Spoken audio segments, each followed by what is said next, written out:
বন্ধুরা দেখো সকাল করতেই রান্না করছি। খুব বৃষ্টি পড়ছে, বৃষ্টির দিনে ইলিশ মাছের ভাপা খেতে খুব ভালো। আর রান্না করেছি এই দেখো, এটা কাঁকরোল ভাজা করেছি, আর এদিকে বাঁধাকপি ঘন্ট ইলিশ মাছের মাথা দিয়ে, আর ইলিশ মাছের ভাপা। নমস্কার বন্ধুরা, আমার চ্যানেলে সবাইকে স্বাগত জানাই। আজকে রান্না করব ইলিশ মাছের ভাপা। তবে বন্ধুরা দেখতে থাকো, আমি রান্না করতে থাকি। বন্ধুরা দেখো ইলিশ মাছের ভাপা করতে আমি কি কি নিয়েছি। বন্ধুরা দেখো ইলিশ মাছটা কত সুন্দর, বেশ বড় বড়।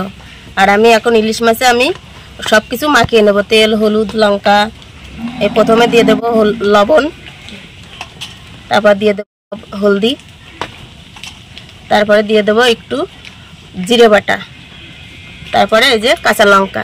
বন্ধুরা এখন তো একদম একদম জালি লঙ্কা, তো তার জন্য বেটে রেখেছি, কালো হয়ে গেছে। এই দেখো কালো লঙ্কাটা দিয়ে দিলাম। দিয়ে আমি এবার সরষের তেল দেব একদম। আমি এবার মাখিয়ে নেব সুন্দর করে।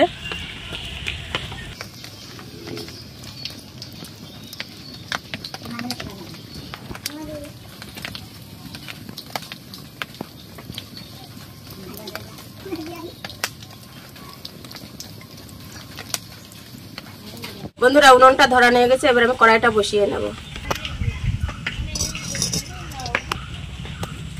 বন্ধুরা আমি একে একে সাজিয়ে নেব।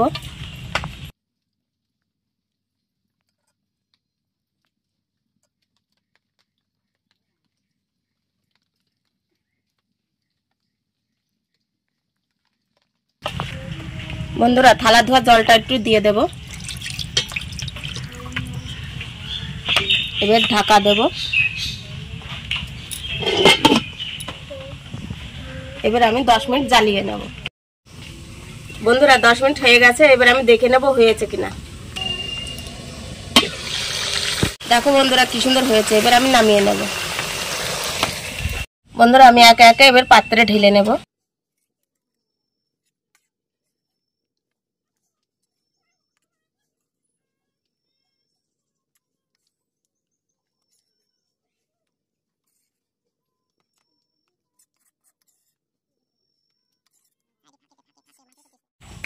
দেখো বন্ধুরা ইলিশ মাছের ভাপাটা আমি করে নিয়েছি, দেখো কি সুন্দর হয়েছে।